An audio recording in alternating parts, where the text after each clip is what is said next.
and gentlemen. My name is Chris Collier. I'm your host of Conquer with Chris, the podcast you don't want to miss. I have a great guest today. I have Sally Folley Lewis. Welcome to the show, Sally. Oh, thank you for having me, Chris. It's awesome to be here. It's a pleasure's all mine. So where are you from? What do you do? So I am from Brisbane, Australia. I am all the way down under, as they say. And I'm a productive and self-leadership expert. Ooh, this is gonna be fun. Leadership's one of my specialties. I love leadership. But you weren't born. There's a whole thing. Let's go and talk about it now. Let's unpack this before we even get in your story. There's an old saying: leaders aren't born; they're developed or created. And I believe some people do have a leadership gift, but you still have to develop it, because if you try to lead and you're a spoiled brat, for example, it's not going to go well. People are going to look at you like a fool over time. So let's talk about that. Can a leader really be born? I tend to agree with you that there may be some gifts and some tendencies, but even like the example you gave about a spoiled brat, if you don't get the maturity, the emotional intelligence, the direction, the mentoring, and some other skills around that, then you'll just stay a spoiled brat, and that's not a leader. So, yeah. John Maxwell likes to say, if you think you're leading and you're going and you're leading by yourself and you're going somewhere, you're just taking a walk by yourself. Yes, it's just a journey. Exactly. Right. You want to walk by yourself. So where is everyone? Yeah, exactly. You're not leading. You may be trailblazing, but ain't no one going to follow you.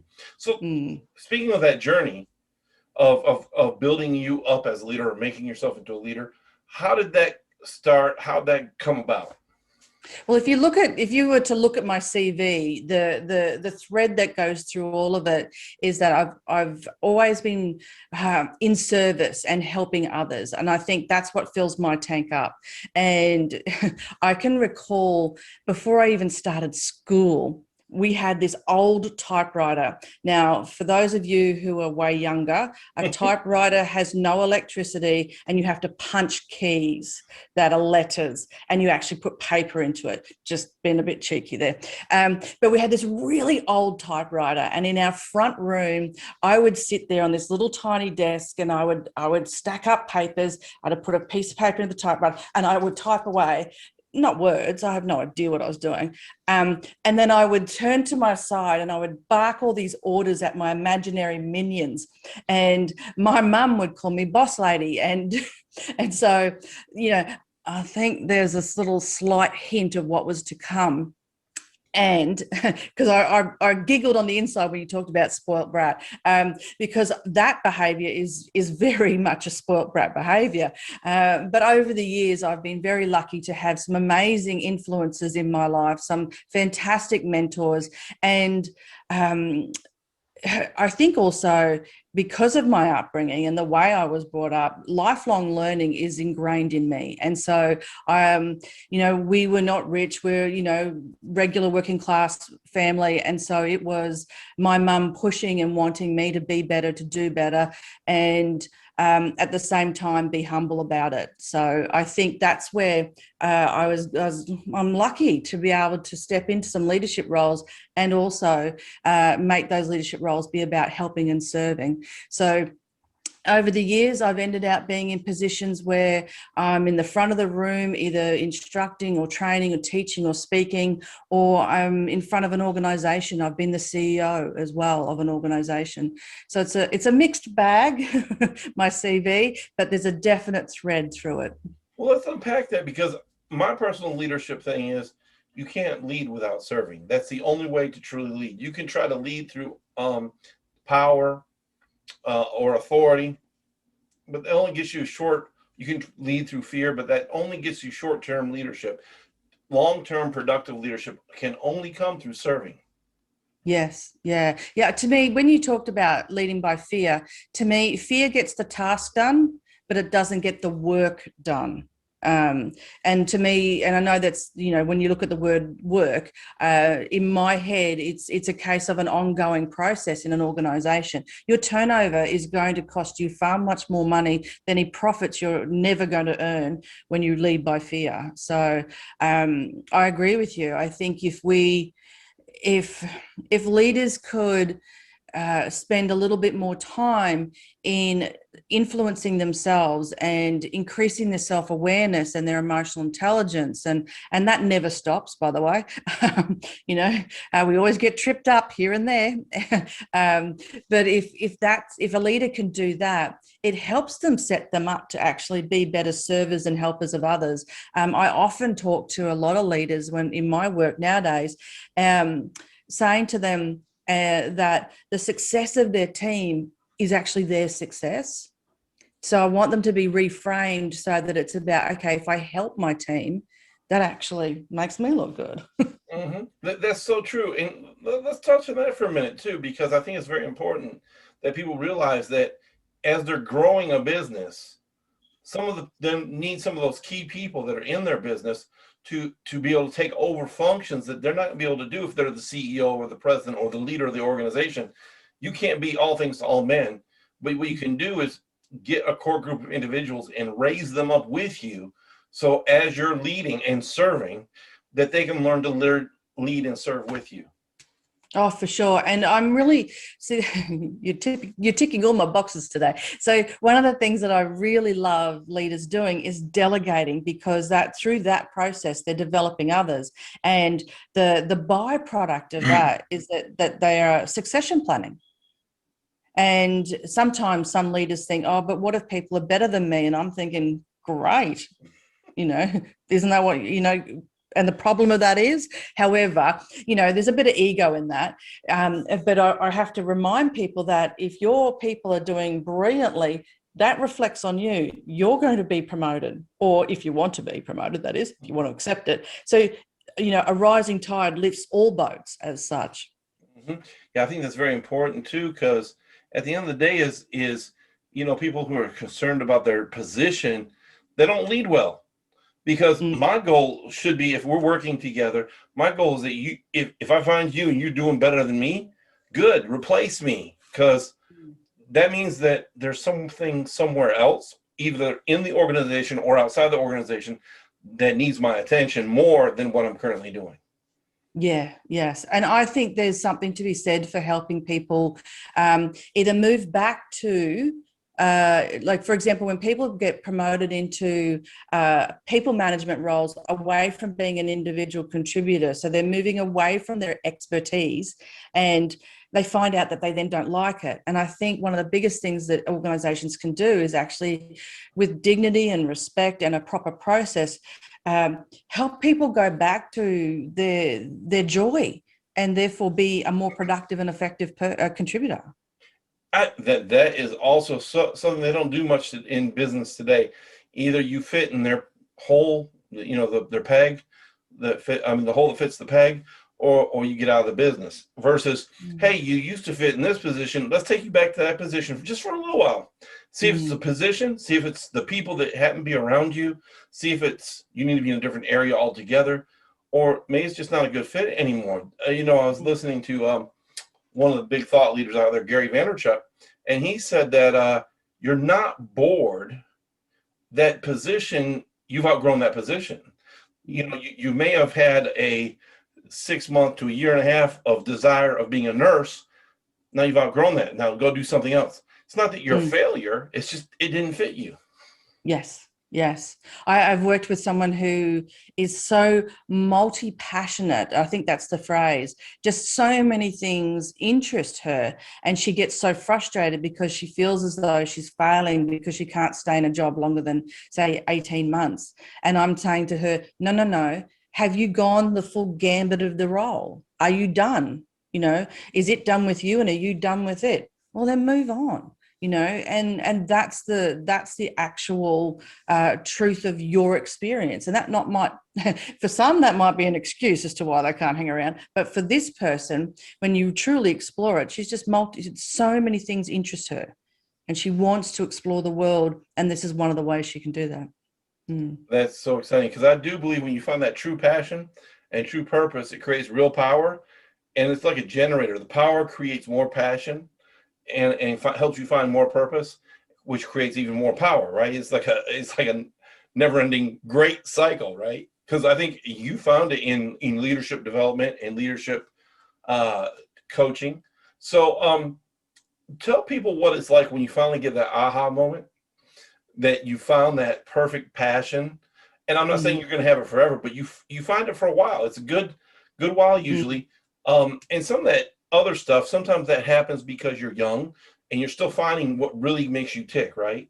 But as you get mm. older, you realize this is my groove. I need to stay in it. I may do different parts of it, but this is my main groove. So tell people when you get that aha moment, what it's like and what they should look for.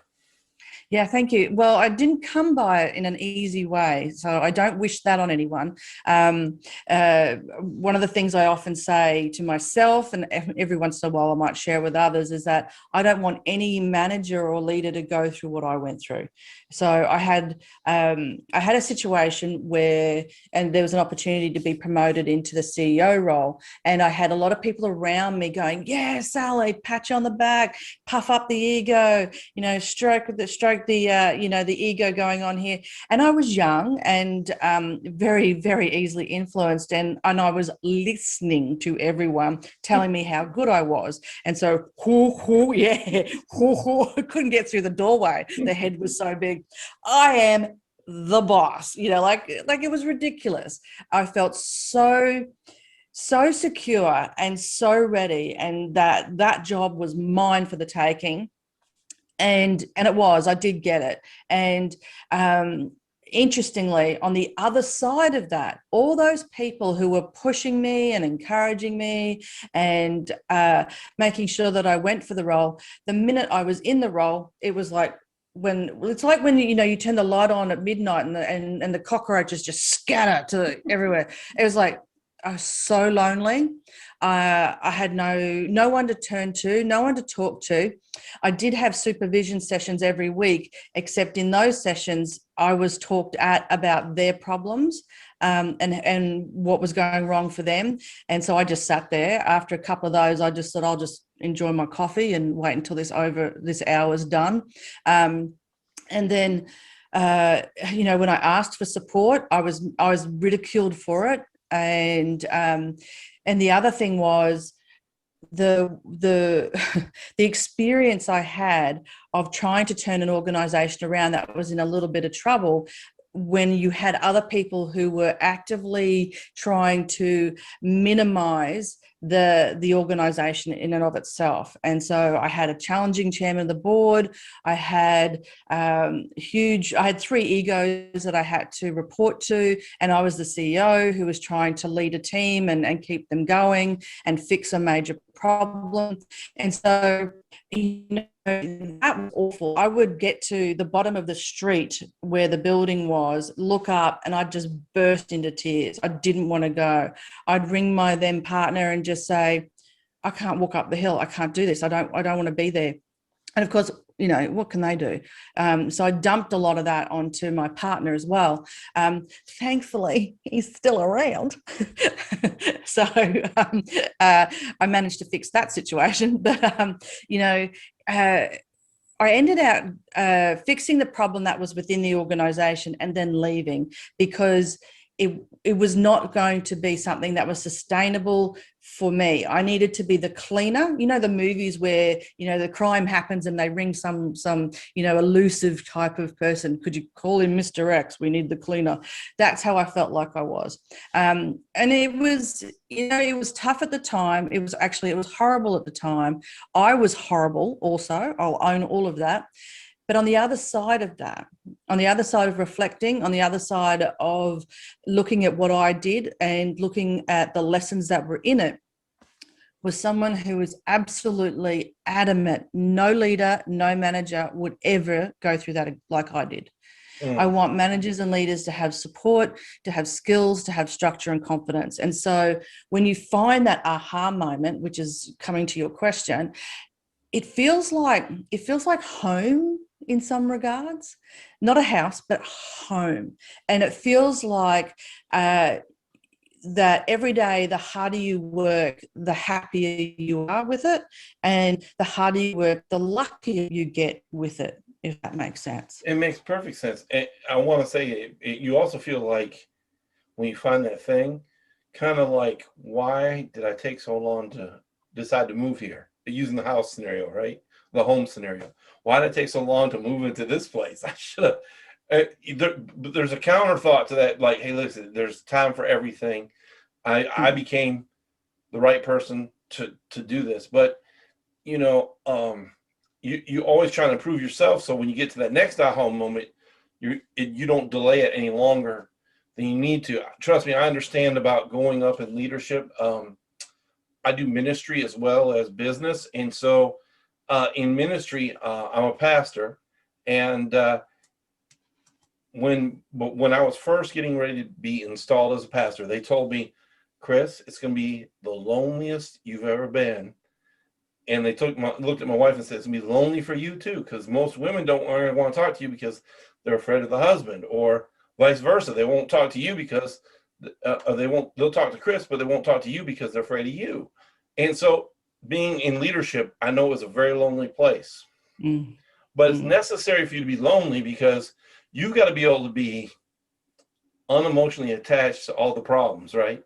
You got to be able to see the problems and determine what needs to be done without a whole lot of emotion put into it. I'm not saying you can't love your job. I'm not saying you can't have a good time, but you have to be emotionally disattached from outcomes, right? You have to make decisions based upon fact and figures and what works. If all the customers are buying all the red plants versus all the artwork, you got to keep selling red plants until the artwork catches on. But I understand that whole plight. So after that, what happened? What happened next? After you left, you fixed the problem. You were the cleaner. You fixed the problem. You moved on, and you got another phone call. We need Mrs. X. No. No, not at all. There was a bit of a journey in between that. When I left there, we ended out getting married and moving overseas, and I worked for the Australian government while I was overseas as an expat in the Middle East. And you know, that was okay. It was a pilot project. I got to meet a lot of people. It was actually a really great job to get to get the networking in a foreign country really quickly squared away. But it was a job. It wasn't really anything that exciting for me. Until I met someone and she was explaining to me what she did, and I said, now we're singing a good song. She worked as a corporate trainer in a training company, and I asked her if and when they ever are looking for trainers, could I maybe interview? I've not actually done direct exact corporate training before, so if you're happy to give me a few tips and have a chat about it, I'd love to explore this. This sounds like my thing. And this is where the leadership meets the helping in a really full-on, more direct way. And so it wasn't too far after that. I had an interview. I worked for that company until we then came back to Australia, and I decided this is the sweet spot. I am going to make sure leaders and managers never go through what I went through. And by way of doing that, I'm a coach, I'm a trainer, facilitator, professional speaker, and mentor. So, and I've written a couple of books. And so that's what I do now. But it's been, you know, I had to go halfway around the world and back again to find my sweet spot. And I wouldn't have done it any other way. And even the horrible jobs, you know, I you know, you don't necessarily want to re-experience it, but if I hadn't have, then where does that growth then come from? You know, as much as you don't want the yucky stuff, on the other side of that yucky stuff is where the growth is. And so I have to be grateful for it. Anytime you find manure, you find a place of growth, right? That's how I look at it. If you have a crappy situation, right, it's just bad. It's a great place to plant your seed because you can grow. You don't want to stay there forever because it is a bad place, but to grow and to find new things, I think it's great. So how can people find you, Sally? So just Google my name. There's not too many of me in the world, Sally Folley Lewis. And that's the name of my website as well. I trade under my name. Keep things simple is what I say. So Sally Folley Lewis. And what can the people, what kind of offerings do you have for them?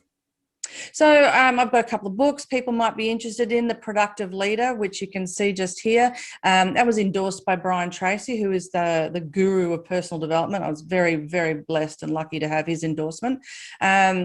Delegation is another topic area that I'm passionate about, as well as feedback. And so two big areas leaders and managers need to be skilling themselves in. I also run workshops online, virtual and face-to-face, and I give presentations. So as well as some coaching packages. I really try to create an experience that is relevant to each client or each individual. So if you've got a question, reach out and ask. I will answer it as fast as I can.